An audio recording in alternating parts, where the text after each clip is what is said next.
Formula Access. Today we bring you yet another incredible guest from Dallara. They're rolling out the red carpet with people I've never encountered on LinkedIn, where I find most of my guests.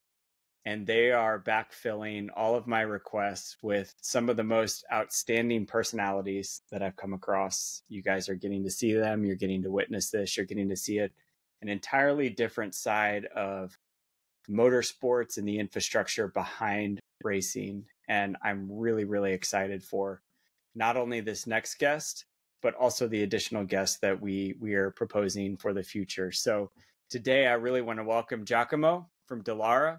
He's a general manager for the sport. I've gone through his bio. I'm really, really excited for this conversation because it takes us to a place we've never been before. Giacomo, appreciate it. Thanks for coming on. Thank you for inviting me. I am getting to meet some of the most interesting personalities. And when I mean interesting, I mean like coolest personalities out there. I come from Italy. Actually, I don't come from there. I am half Italian.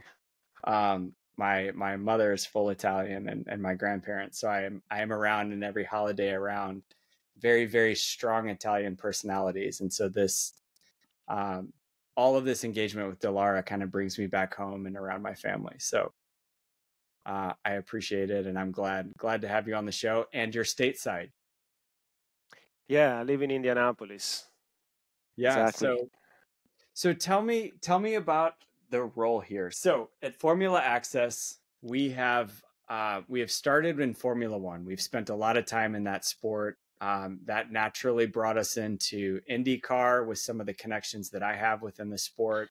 And that has expanded even further beyond kind of even open wheel itself. And, you know, I think in the early days, we would always chase the titles that every fan from Drive to Survive is aware of. And that is your aerodynamicist, your engine people, your drivers, blah, blah, blah. And, you know, Tiffany and Dallara have really brought us some cool titles that extend beyond what we see in racing every single day. So generally, what sort of things do you do as a general manager for Dallara? What is that role? Yeah. So yeah, as you said, my role is for sure different than a highly specialized technical role that you can find in Formula One teams. I come from an engineering background and very technical positions within Dallara. But now, as a general manager for the US facility for Dallara, of course, my role is much broader because I look after essentially the company here, the day-to-day operations of the facility here in Indianapolis, from a production standpoint, planning, quality control, all the sales operations that we have with the teams and with the OEMs. And also I look after the technical department because we have a design office here in Indianapolis as well. So it's a role, of course, that is a lot of management, a lot of coordination and organizations of the people and of the different and all of the different departments here. A little less technical. Or less highly specialized than before, but always with a high technical emphasis because everything we do is very highly engineered, right? How do you? And I think I know the answer to this. As an engineer, I think in a career development, as you elevate, you do less of your kind of technical acumen or your training.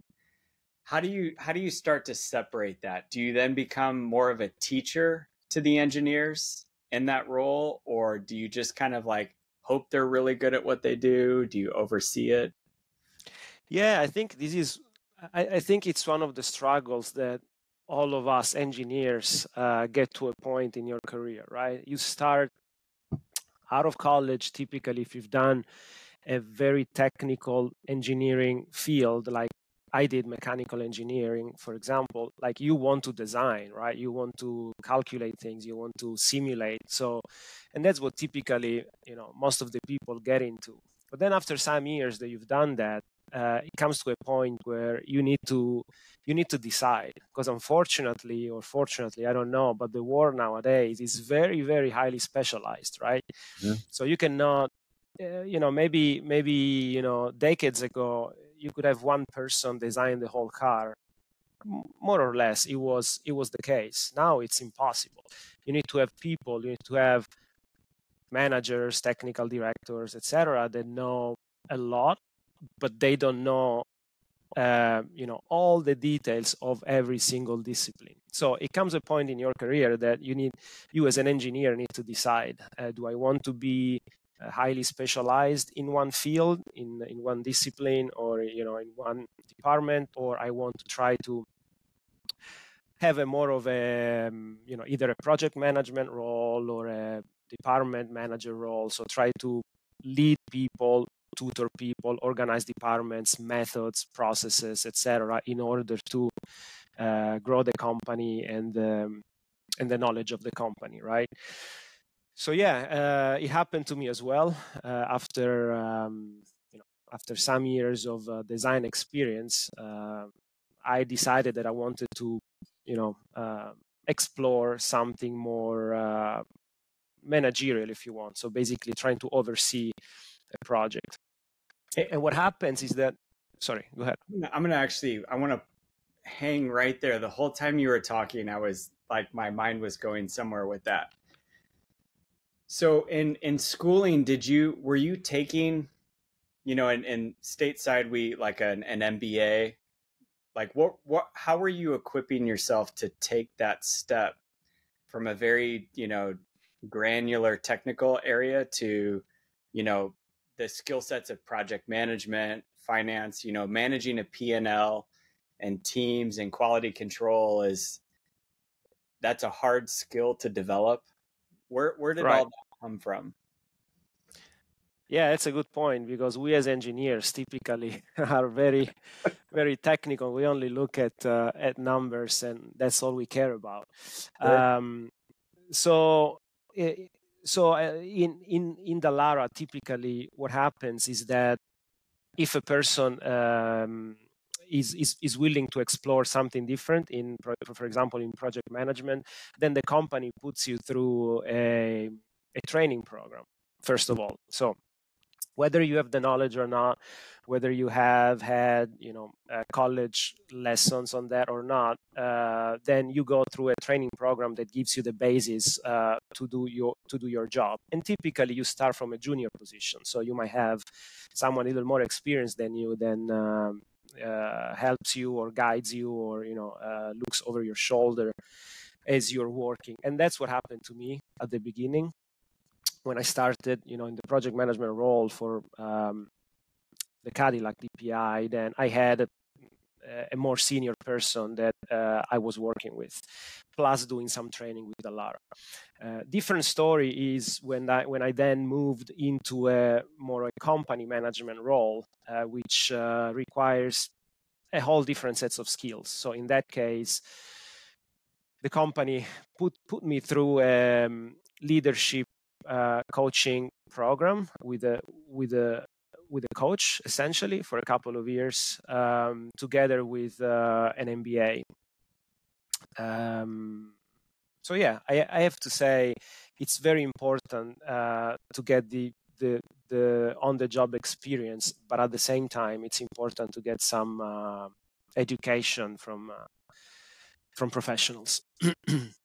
I could not agree with that sentiment anymore. I think real life training is the best skill set to carry, because you're learning tasks, skills, and traits that apply to the real world, and nothing against the textbook. You have to have that. But a textbook doesn't prepare you for the moving parts and the problems that occur. I come from software and technology, and so we encounter bugs on a regular basis, and that's a very dynamic. I lost you again. set of problems that occur out of nowhere, and you have to be able to react and respond to that. So very interesting. So with this role, and as I understand it, it's a fairly new role. Are you covering a specific project, or are you covering an entire facility of a bunch of projects at one time? Yeah, it's so let me just explain a little better. It's kind of a new role. I mean, it's a new role for me.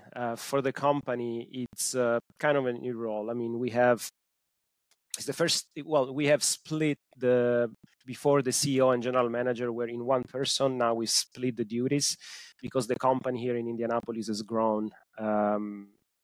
A little too much, so we needed a little more granularity. Technically, I'm involved in all projects, all US projects. I don't follow directly anything that happens over in Europe. So I follow all projects from a very, very high level, let's say, and we can dive deep in that. But then for historically, I've been very connected to one of the main programs in the Dallara group that has been endurance cars, where we are in, we design and make cars for competition. And I've been the project manager for one of these programs for, since the beginning with Cadillac. So I still follow that one very, very, very closely. Just because I've always done.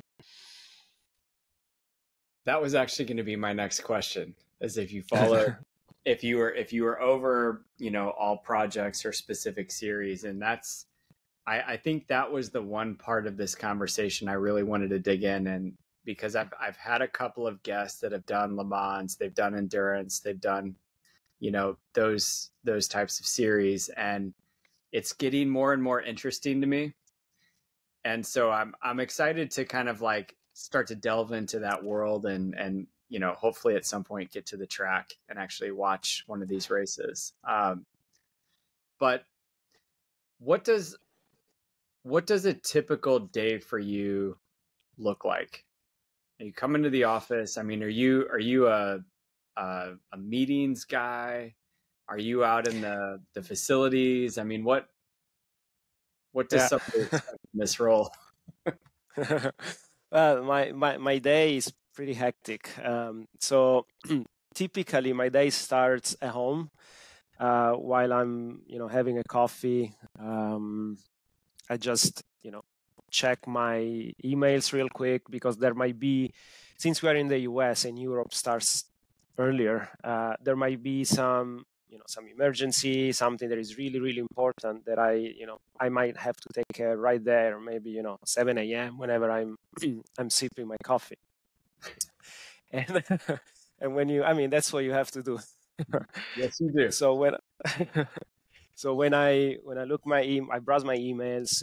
We also have an internal chat. Maybe I see if anyone has tried to contact me for something really, really, really important. So that's how it starts. And then typically on the drive to work, it's a 15-minute drive. If there's any important call that I need to do, then that's a good moment. Because as soon as I hit as soon as I enter the office, then it becomes typically the morning is very busy, because in Italy it's afternoon, and that's when we work together. So typically the mornings are full of meetings. Mm-hmm. Typically from 8 to noon, it's 3, 4, 5 meetings, because all the different projects, all the different departments, getting updates, follow-ups, etc., etc., etc. So yeah, mornings very full of meetings and a lot of interaction with Europe and with Italy, with the colleagues in Italy specifically, and just trying to keep up with emails as they come. And then the afternoon is more focused on the company here. So people in Italy are sleeping, they're enjoying their aperitivo or their dinner. And so here in the US, I try to take care more of the the facilities things here. So I travel to races. I would say often. If you wanna put a number to it, maybe between 10, 15 races throughout the year. So of course, a race weekend also involves maybe Thursday and Monday. So sometimes I'm not in the facility, but when I am in the facility and I'm not in a meeting, then I'm typically around around the different departments in production, checking with people, checking with the different supervisors how things are going, and talking to people a lot. I try to talk to anyone really to get a feel of what's going on. And I think that's interesting that you bring up the morning and what happens when you walk in the front door of the office. Early in my career, I knew a lot of, executives, and they were always either working from home in the morning or throughout the day, or they would go work at a coffee shop or, a like an executive suite office. And I'd ask them, you have this wonderful, beautiful office and we're okay. Okay. And at your headquarters, and you're never there. And I remember them telling me how hard it was to get work done at the office until I assumed roles like that and then realized that I get more accomplished in my day when I turn my phone off and I don't have employees that can see me in my office and walk in and generate a conversation or see that my calendar is empty and put a request in there. I think for young people, it's a good thing to think of conceptually how busy it is and how important it is to give some freedom to the people that are in the office. What is it about your role? Like, you have your meetings, you have your coffee, you have all these calls in between. What creates a feeling of success at the end of your day? So when you're done with your day, you've done all these things that you've done. I know what that feeling is at the track, but when we're at the office, when do you come home and you're like, man, that was a good day? Yeah, that's a good question. Of course, again, it might be a great day sometimes for something, or it might be a bad day for something else. Of course, it's a job that is full of challenges every day, or obstacles, or things to fix. Everyone comes to me with issues to solve and decisions to make, etc., etc. But there are those days for sure where when I get out and say, wow, this actually is looking pretty good. And that's when I have a perception that that things are moving in a direction. It's hard to explain, because again, I can say, it's a great day when when we've closed the contract, or it's a great day when when I know that some parts that were absolutely needed have been shipped. But it's not really that. That's like a moment, like a momentaneous, if I can say that. Like it's a moment of happiness that then gets forgotten after 5 minutes because there's another thing coming up. It's really, instead, for me, it's the perception of like a sort of the company moving forward. Maybe we've accomplished a meeting with among managers, and we've agreed on on a training plan, or on a or we fixed like a department issue that was trying to sort of stopping the performance. So it's like more on a personal, emotional level with the people that I feel more accomplished, rather than hey, we've shipped these parts, we've won this race, which is great. Or I don't know if it's clear what I mean. So I am sales in my DNA. So the closing concept, I got you. I'm right there. There's nothing sweeter than a new customer, a new contract, whatever that is.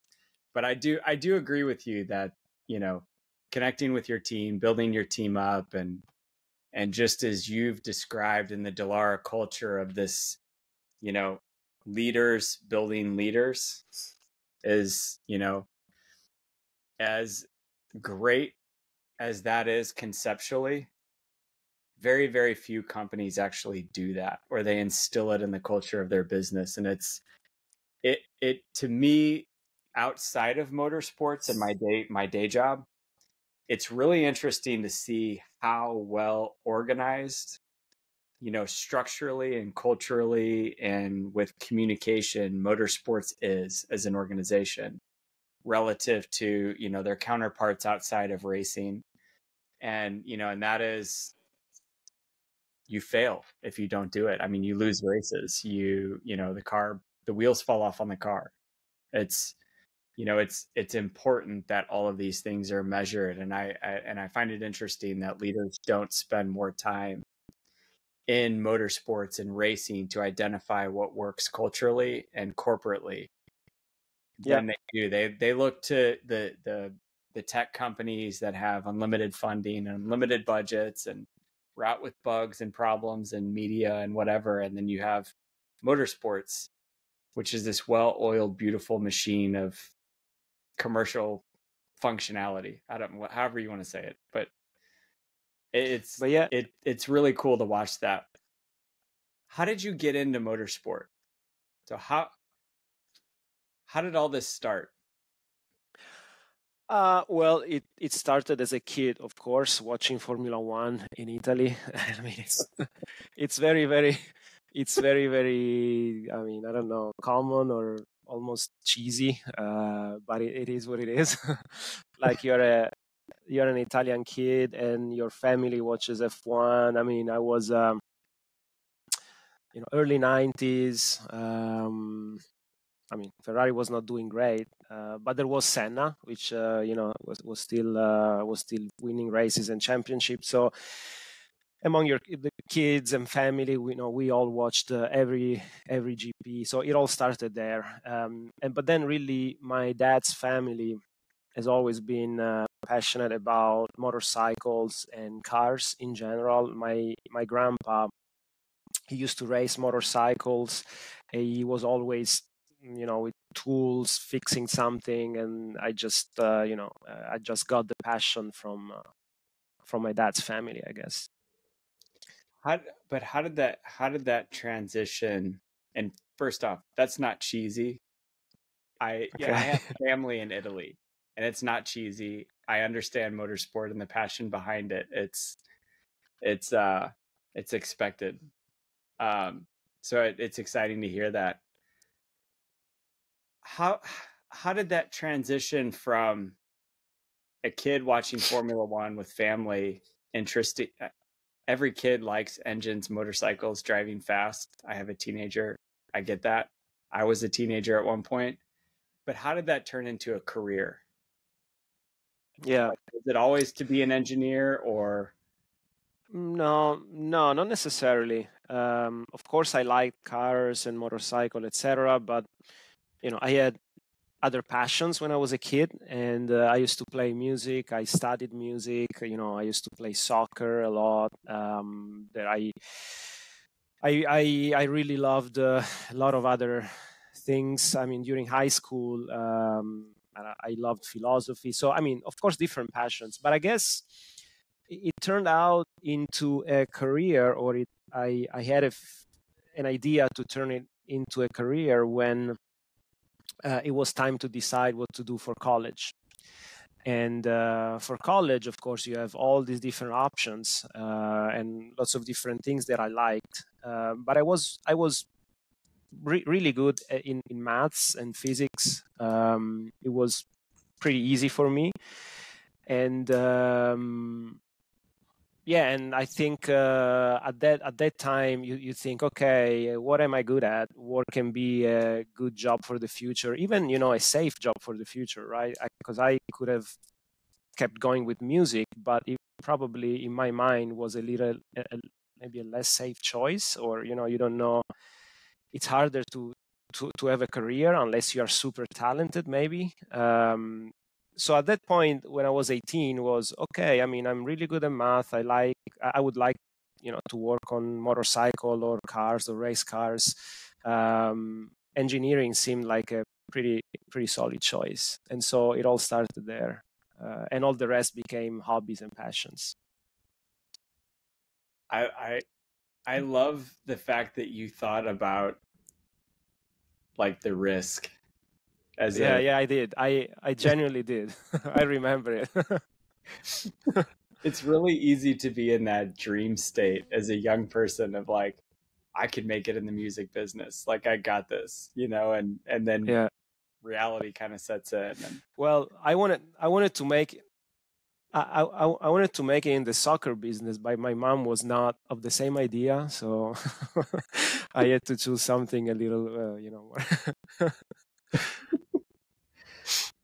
What? Yeah, I was pretty good at soccer, but you still play? Yeah, but not a very high level anymore. Okay. Yeah, I've tried to play as an adult, and I think me and everyone that I play with, we all think we're 18 still, and we end up, like blowing our lungs out. We end up, getting spraining ankles. Oh yeah, I got injured more playing soccer than I did like doing triathlons and doing all sorts of other things. And I'd come home and my knees are destroyed. Pins were destroyed. Cleats were destroyed. Yeah. I know the feeling. What did you graduate school and move to Dallara? Or what was your first role kind of out of college? Yeah. I did. I finished my master's and I moved straight to Dallara as an intern. I was an intern in the design office, first role in Dallara. Well, first role ever also. Okay.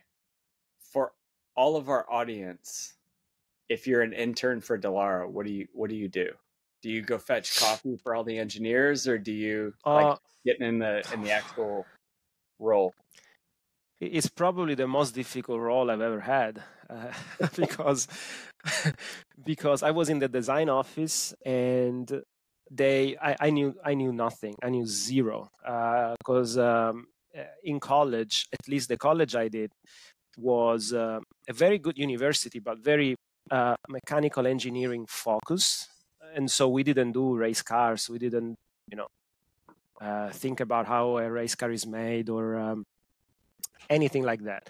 So I get to Dallara as an intern, and they start feeding me design projects and for race car, real race cars that the Dallara group was designing to put on the racetrack to sell to the teams, etc.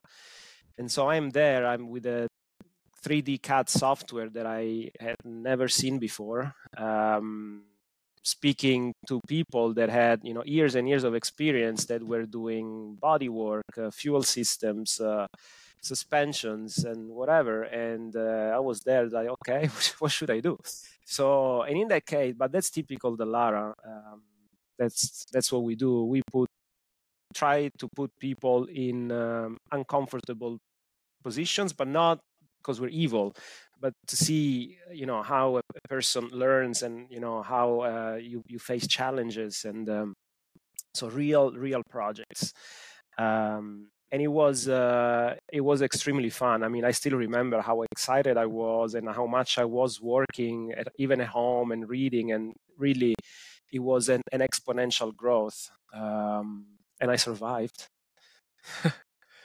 Sorry, I'm pausing because I'm trying to like put together a thought here. Okay. I had a point in my career where I thought I knew everything, and I was the best in my own mind, and I remember coming into a company, and the CEO of the company was telling me things like, I'm going to get you comfortable being uncomfortable. And, it's like, I'm going to teach you to be very comfortable in a space of discomfort. And, and I remember kind of being like, what do you mean by that?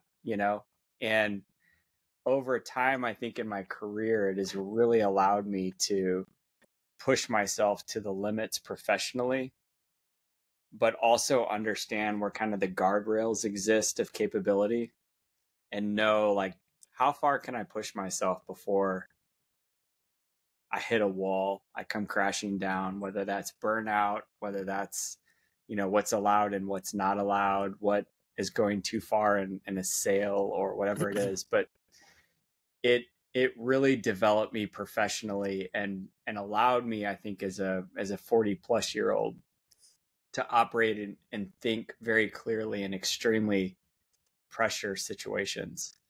So I think, despite what people think about pressure and discomfort professionally, I think it really develops you to think, especially in motorsport and racing, how to make decisions, how to think clearly under pressure, because that's where everybody loses it, No, I completely agree. But I want to clarify, it was not putting people in a challenge and then pressure them and stress them out. It's not, I mean, I've never felt stressed out or pressured. It was just challenge. Okay, it's there are technical challenges, and then you need to, find solutions.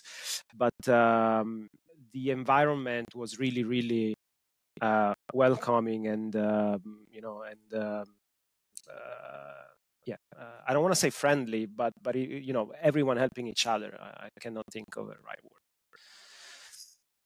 Collaborative and How did that help you professionally? Because you've been in, I'm going through the list here, is Super Formula, F3, GP3, F2, GP2, Indycar, Renault World Series, GT3. Like, did that skill set transfer into that world? You mean from project to project or the internship experience? I think just the internship experience, but also the ability to cope under pressure. I mean, I'm thinking in your world, if I'm a team owner, I'm coming to you, I need you to build me a race car. The amount of pressure that I would put on you and your team to get it across the finish line because I've promised my sponsors winning or results or whatever. And the pressure's got to be really high in that situation. Yes, for sure. I mean, it transfers because every project, I mean, let's be honest, every project 99% of the times has a tight timeline and tight deadlines and milestones, etc. Especially in racing. Typically, again, as you said, customers come to us, they need a car yesterday. Okay, but we need to design and make, etc. So every project has always been pretty fast-paced. So yeah, that experience translated very well, but also the technical experience between projects translated very well. I've been mainly employed within the racing business unit in Dallara. I haven't done a lot of automotive consultancy that we do also for, big OEMs. But yeah, the experience is perfectly translatable between the different racing series. And I have to ask the question, of all those series, where's the passion? Like, it's all exciting. It's all exciting. And I want to clarify that. Like, I have just as much fun at an IndyCar race as I do at Formula One. And then, and I probably have quite a bit more fun at kart races. But where for you is the real deep rooted passion? I think the answer is a little influenced by one really important aspect. So the passion is in endurance racing, but I also think that it's influenced by the fact that we are in competition there. Whereas, so Super Formula, F3, F2, IndyCar, Dallara is the single make for those series. So yes, they're great projects, and they're especially, for example, I'm really connected to Super Formula, because the first Super Formula that Dallara made, I was part of the design team. Very connected to IndyCar, because I mean it's my everyday job as well. But then where there is competition, then something switches. And so we are in competition in endurance, and so that's probably what makes the heart beat a little more right now. I have to do this. So I went to the Music City Grand Prix, and was with a couple of Mercedes engineers while I was there. And they kept telling me about the 24-hour Le Mans, and they're like, you have to come watch this race. And I was like, it's 24 hours. It's a big track. It's probably like F1. I can see 20 cars every couple of minutes fly by me, and and they were just like, you have to experience this. I can't even describe it. You just have to come experience it. And so did you go, or you didn't go yet? No, I've not gone yet. We're gonna try to catch a trip to Europe next year, and I think the way things are going, this is probably going to be more of a me trip, because I'm trying to connect in with all of the motorsports that I've networked with over the last year or two. So I will. Well, I can tell you this year. Go ahead. Yeah, I can tell you this year was unbelievable. It was really an historical event. Got to do it. I want to try to find one here stateside. Just a good race. You can catch enough of it, and you can kind of network around the track. Well, the 24 Hours of Daytona, it's perfect. Is it okay? Yeah. Okay. January, last weekend of January, 24 Hours of Daytona. We'll be there. Amen. Sorry, I'm writing it down because I'm actually going to. My daughter has created this fascination with motorsports all of a sudden, and I have this text on my phone where she's like, "Daddy, how do I get into racing?" And I was like, "Oh, well, what do you want to do?" And she's like, "I don't really know. I just like it." So I took her to the IndyCar race here in St. Louis, and she was just, oh, nice. She's worn a Colton Herta jersey to school every single week since that race, and she's going to go to COTA with me. Cool. In October, and she's just raring to go to as many races as possible. I don't know where it came from, but I am like, she's my little compadre. So man, yeah. I'm going to take her everywhere. What walk me through these projects, because these are really interesting to me, because these are not the types of projects or cars that you see on TV every day on the weekend and whatnot. You've done work on the Cadillac project, and there's the DPI, and there's the V Series R that I'm looking at here. Like, what are these? Like, what are these projects? So you want to talk about these endurance cars? Yeah. So let me so endurance racing is essentially what is called closed wheel racing, right? So compared to IndyCar, Formula 1, Formula 2, etc., where the wheels of the car are exposed to air or visible, let's say, the tires are visible. In closed wheel racing, it's a full closed bodywork. So this is the main difference. And then the second difference is that these cars do long distance races. So not an hour and a half, an hour type of racing, but these go 3, 6, 12, up to 24 hours of racing. And so one of the biggest projects that Dallara has done in these latest years, again, competition in competition with other constructors, is designing and building these cars for let's say to be sold as Dallara cars or branded with whatever OEM customer asks us to do that, right? So, and one of these projects has been with Cadillac. Actually, it's been our first OEM customer with the previous generation of cars that are called the DPI. In that case, the Cadillac DPI. DP is because Daytona prototype. DP stands for Daytona prototype.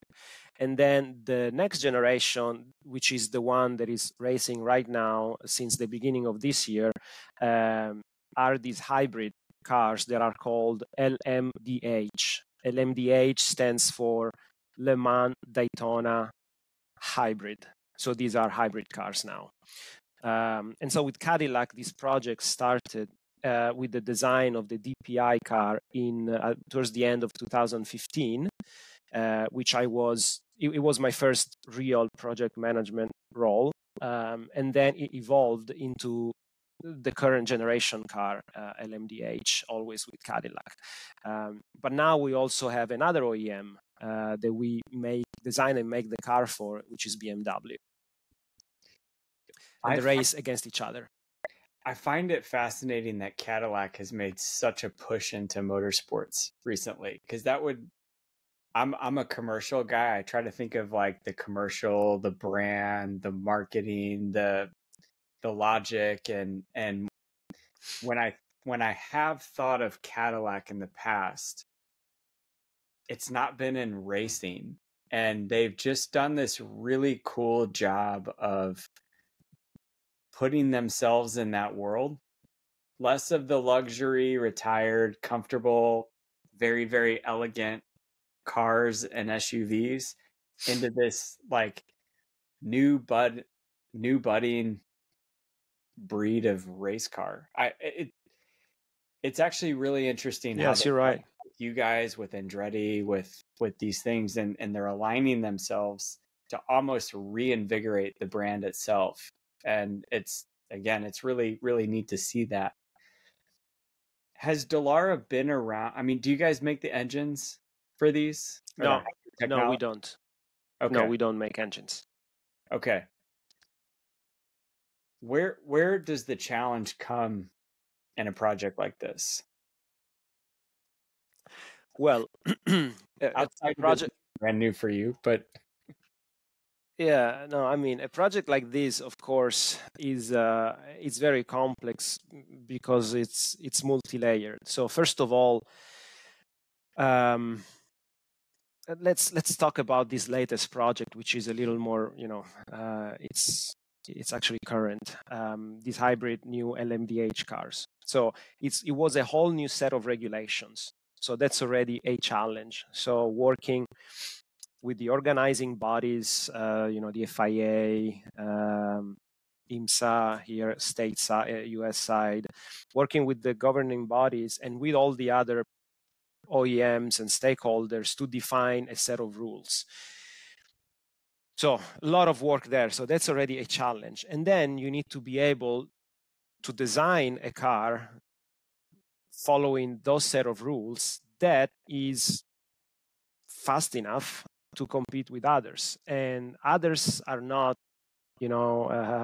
whoever, here we had Porsche, Ferrari, Toyota, Acura, so like big brands with a lot of history in racing.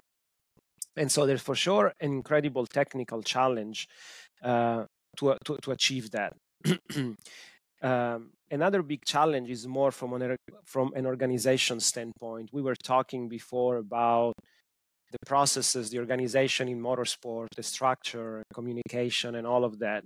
Like in a case like this, we are, let's say, the technical partner for Cadillac from the chassis side. So we design the car, the whole integration of the systems, the aerodynamics, et cetera, but they design and make the engine.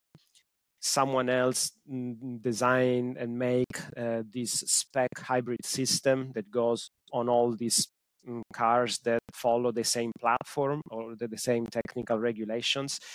And the coordination of all of that between two continents, because then this car is racing in the World Endurance Championship and in the IMSA Championship with different teams in two continents. I mean, you can imagine how many meetings, online meetings throughout a year plus to coordinate all that, even only from a logistical standpoint, to make sure that when the car was ready to do its first shakedown on a racetrack in the US, you actually had everything for that car to run. And these are pretty complex cars.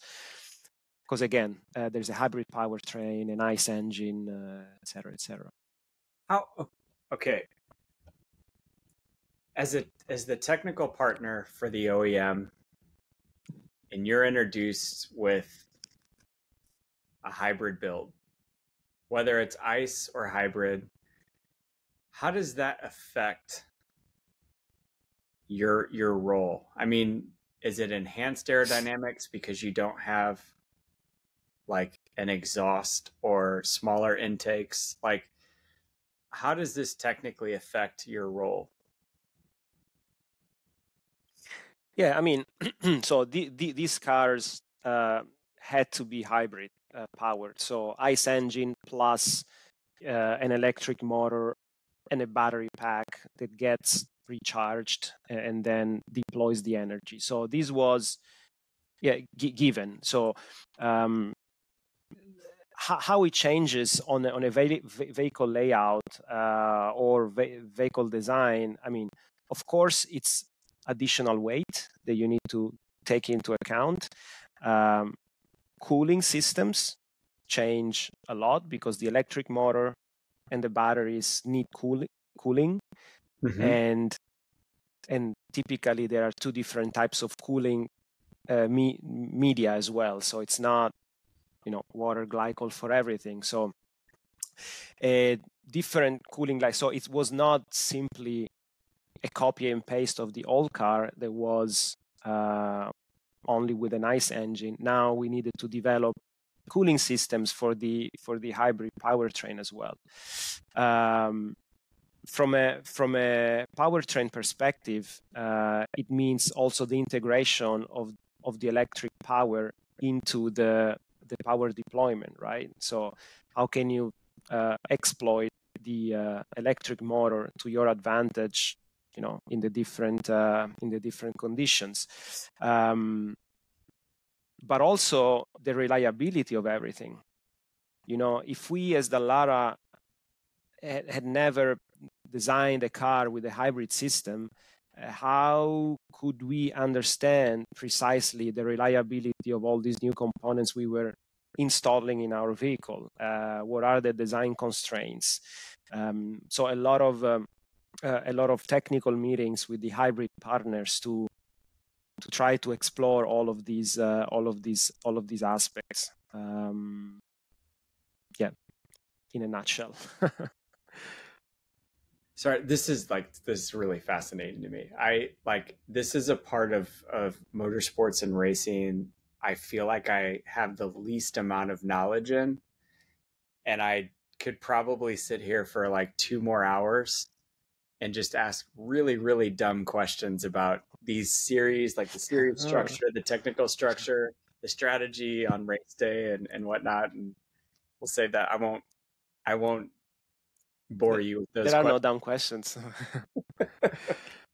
So I had Daniela on my show a couple of weeks ago, and and just kind of getting his reaction from taking the Stradale from like in Mr. Dallara's head to the track. This was your first project from like start to finish. What was like, describe to me that feeling of like completion, seeing it on track, seeing it perform, like that's your baby. Yeah, I mean, it's hard to explain really, because so I have to say I don't feel like it's mine at all. I just, but in a sense, it really, since I've spent countless hours of my years on it, especially, during the design stages, then of course I'm very connected to it. But I don't want to say it's my baby, because again, it's such a complex project that so many people are essential to the good outcome. In any case, I mean, I'm thinking right now about how many nights I've spent, like, either designing or reviewing or reading documents, etc. But it's really, really, it's really incredible what you feel when you put the car. So I think two things. The first time that the car hits the track, the first shakedown, that you go there, you think you've done everything correctly, you think that with the team you've assembled the car correctly, but then you put the car on the track with the driver inside for the first time, and you're like, okay, let's see what's going to happen now, because it can happen, right? And so that feeling is really amazing. Turning the first laps and seeing that things are working, that the cooling systems are cooling, the engine, that the car is braking, that the steering is turning the car on the right side, that the car has the aero, that the driver gives you the feedback that you are expecting, that is not saying, oh my God, guys, this is a complete mistake, because in the end, let's be honest, we have all the tools in the world that we simulate, we we analyze, we have a driving simulator, we test everything out of it. But then when you put the car on track, you still have that, it's not a fear, but it's like sort of last question. Okay, let's see if everything is as expected. And so I have to say, we've been, I would say, fairly lucky that things have gone well during the first shakedown. So that's a very, very nice moment. And then the other incredible moment is the first win. The first win is always unforgettable. And for the previous generation car, so for the DPI, when I was younger, first ever, complete project, first race of that car was the 24 Hours of Daytona. It was not a 1 hour of whatever road course that you can think of. It was the biggest race of the season. It was the 24 Hours of Daytona. And we showed up with 2 cars, no, actually 3 cars, and we won. And so that was just pure joy. My next question was, how was the year? And how is that against, I guess, expectation? How was what? Say again? How was the year perform? Obviously, you come into the 24-hour, you win. Yeah. How was the rest of the season? Well, that season, the 2017 IMSA season, was historical because we won the first 5 races, if I'm not mistaken, like one after the other. And then I think we won, 2 more, or out of 10 races, if I remember well. It was a domination. It was unbelievable. Wow. It was, I mean, we never repeated this incredible streak of success. We kept winning a lot of races and championships, but the first year was just amazing. Like, it was a dream. It was really a dream. Like, it was like, the others must have done something wrong, or something is wrong here, because it's too good to be true, It was really good. Okay, so then how's the 2024 season expected to go? Do I get to go to the 24-hour here and sip champagne with Dallara, or like, what's your expectation for next year? Yeah. Next year is tough. It's I mean, we are all, I think the level is very high now of all teams and OEMs. I think that everyone has understood better the rules, the series, and so the level of even the series itself has evolved a lot from a regulation and from a scrutineering standpoint. So it's much tighter than before. So that's why I'm saying it's really tough. It's so I think it's going to be very good racing, like it was this year as well, because the competition is really close. In endurance racing, do you have the developmental restrictions that, say, Formula One has? I mean, can you continue to develop that car through the year, or? Very limited. There are a lot of restrictions. So the car, as we say, it's homologated. So it goes before the first racing season, goes through a process of aero homologation and engine homologation and just chassis homologation. So the parts are in a document that shows and documents how the car is made. Mm-hmm. And so the developments that you can do, of course, you can do almost limitless developments on safety. Mm-hmm. And reliability. So if there's a really safety concern on parts of the car, then you can change those with no problem, or reliability concerns that you can prove. But performance developments are very limited. So in the US, in LMDH, let's say, in this platform, you can have 5 performance evolutions over the time span of the car life, of the homologation life of the car. And so you need to think about how you want to play those because you are only allowed 5. And it's tricky. And it's tricky because a performance development is done on an item. But when you do a car development, it's hard to only focus on an item. You typically change 2 or 3 at the same time because everything interacts with each other. Mm-hmm. So it's restrictive in an effort to keep costs down, of course, and a high level of competition. Okay, so you've been with Dallara most of your career. What's the career objective for you? Like, what's your dream role at Dallara? Oh, wow.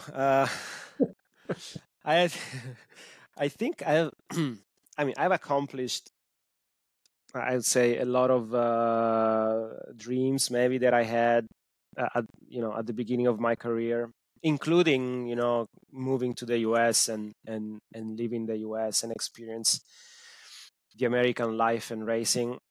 Right now, in all honesty, I do not think about dreams or dream roles a lot, because not because I don't have aspirations or ambitions, but just I don't know. I'm into this continuous development within the company, and I've stopped thinking about, I would like to become this.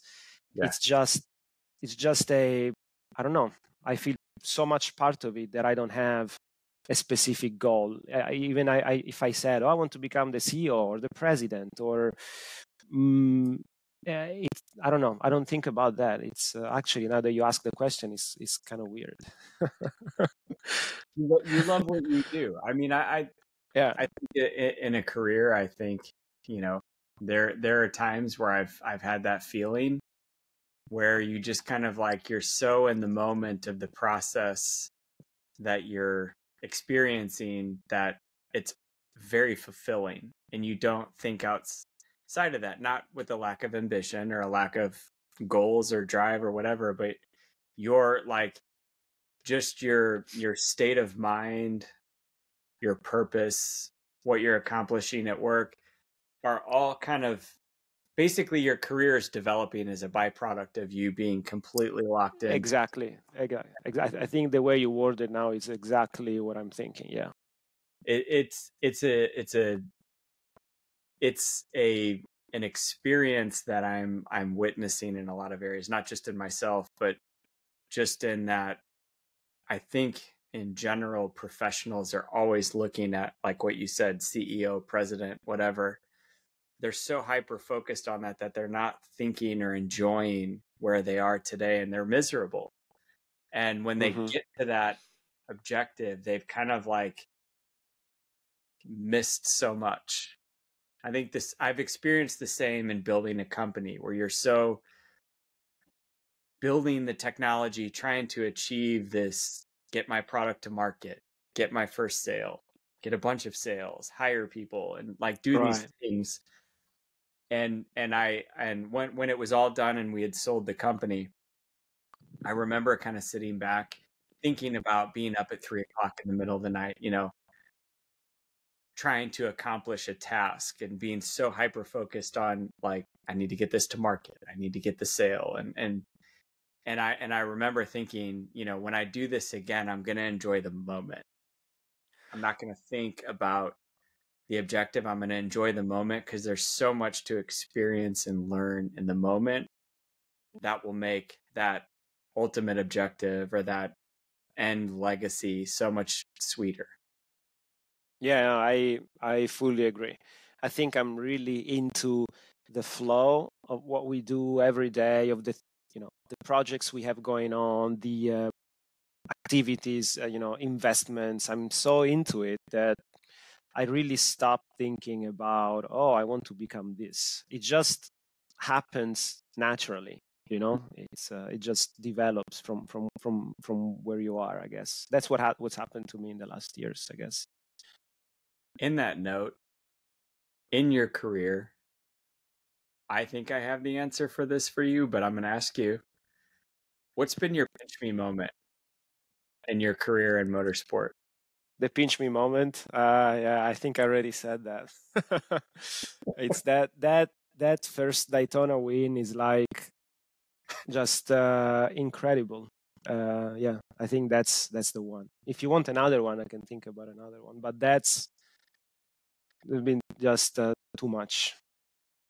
The whole time you were telling me about that, I was thinking about Ford versus Ferrari. I was thinking about, just those Yeah. epic stories that you hear about, the Cinderella story. It I don't know if there is a better one than that. No, but because it was also the comeback of Dallara into endurance racing after quite a few years. So for us as a company was also like we needed to prove something, or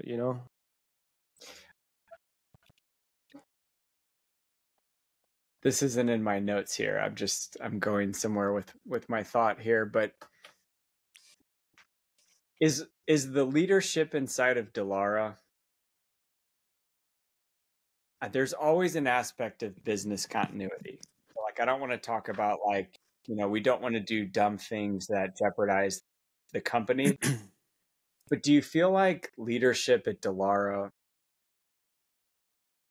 seeks out challenges or like really crazy objectives and then executes on it? Like I feel like the more that I've engaged Dallara, they have these like ideas or these, I want to win Le Mans. And then they come to you and they're like, okay, I need you to do this. And it's like they cast this vision out and they let you go. And almost every guest that I've had on has this similar story. Is that kind of in the culture of leadership at Dallara to just be like, let's get back in this thing, or let's go win that thing. Let's I create. think so. Yeah, I think it's I think you got the point.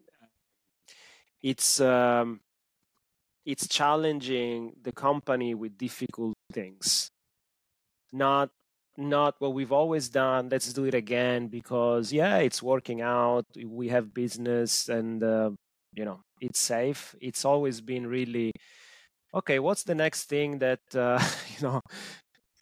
put us a little bit of discomfort, but from which we can learn a lot, create new business, grow the company, grow the knowledge. And so, typically it's the next kind of difficult thing that either you've never done or you haven't done at that level. That then, let's say the owners or the leaders of the company tell us to do. Yeah. What surprised you about this world of motorsports? Like, what didn't you expect when you got in? I think I didn't expect that there would be like the days at the racetrack would be so rough sometimes. You know, looking from outside, you look at motorsport and you think it's all glamour, and you know, people always seem very well dressed and never sweaty or things like that. But the reality is that when you go testing, or you know, when you have to develop a product, a race car, or even during a race weekend when, you know, issues happen, then it's very long days and very rough days.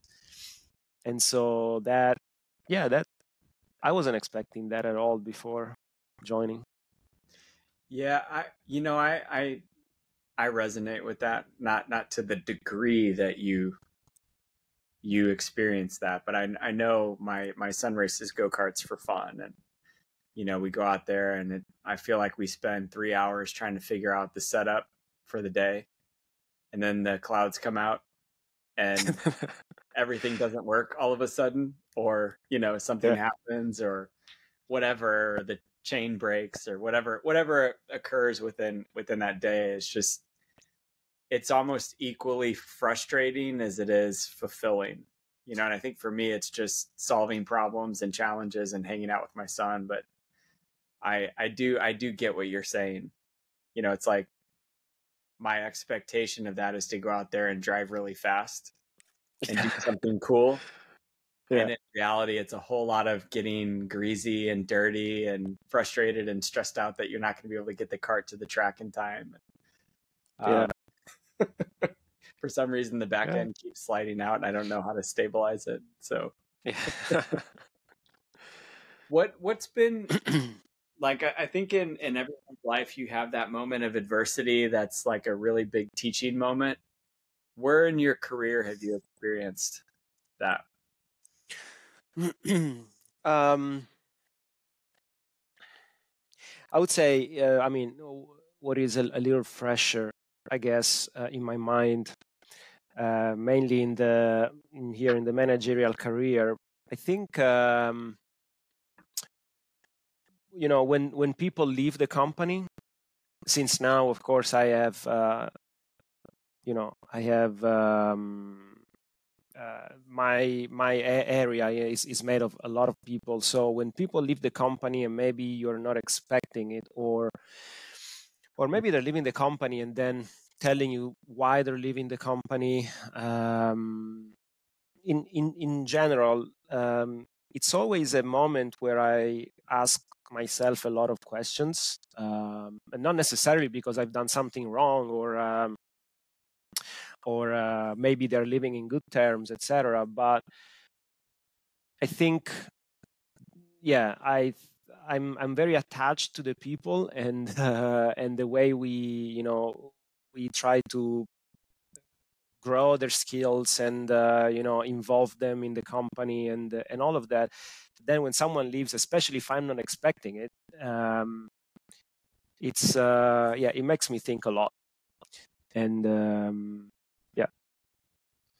I don't think people realize how attached you get to coworkers and how much leaders attach themselves to the people that help them and help the business achieve its goals. And that like the camaraderie that you build in that process. And you know, I think every employee always feels expendable and replaceable, and every leader feels like their people are irreplaceable.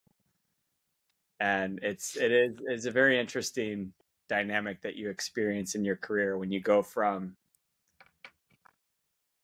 an employee to a leader, or I guess a subordinate to a leader, whatever you want to call it. And you really kind of like really realize that the connection that you have with your team and how irreplaceable people can be. It's a really of course. But of course, as a leader, I mean, you need to build a company that is insensitive to big changes or to people leaving, which of course that's what we all try to do. But really, I always think about that a lot. and trying to find reasons and trying even to change some of the things that we do. When someone leaves unexpectedly, then okay, maybe they got a better offer. Okay, why we were not able to do a better offer, or why that offer was better than ours. So that's a lot for me to think about typically as we are building the company here in the US. What advice do you have for young people that are sitting in front of the TV watching the 24-hour Le Mans and saying, I want a career in motorsport? What advice do you have for them? Well, study a lot. Like, that's number one. Study whatever. I mean, it doesn't mean you have to become a mechanical engineer. If you like marketing, then study marketing, or like study reading as much as possible. Especially now, it's so easy. Like when I graduated, there was not so much information around, and so now there's so much information that people can really get very knowledgeable at what they're passionate at, and then get involved as soon as possible. That's one of the mistakes that I did. I only got involved when I was looking for a job, like really in racing. But get involved as early as possible. Internships, go help turn wrenches on a car on a weekend, anything. Put yourself into the environment, because maybe you can really understand if you like it or not first, and then you start having connections and understanding better how the world of racing goes. I love that answer. I think that applies to everything.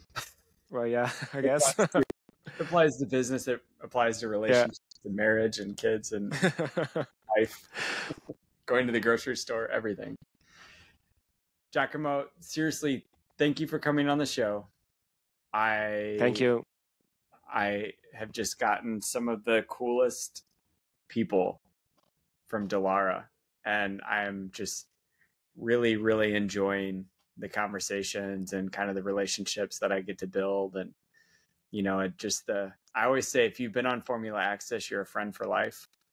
And I, as much as I say I enjoy going to races, I go to races to meet the people that I've had on the show. And like the people I'm with kind of jump in and say, are you going to watch the race? I mean, I went to the St. Pete Grand Prix and I spent the whole time in hospitality. I watched the race on TV. Yeah. And, and just, it has been much more fun spending time with the guests that I've had on the show. And I create all my WhatsApp channels for all the guests that I've had on the show. And, oh, really? Hey, good job. Or, poor Tiffany, I text her every time I'm at an IndyCar race. Are you guys here? Where are you at? Where is it? Where's Stefano? What's going on? So, seriously, I really appreciate you taking time out of your day, the busy projects that you have. It has been a great experience. As you develop and you grow inside of Dallara and create new projects, you're always welcome to come on. And thank you. We're happy to have you. Thank you. Thank you very much for the opportunity to talk a little bit about myself and Dallara. Great. I learned a lot. I hope the audience did too.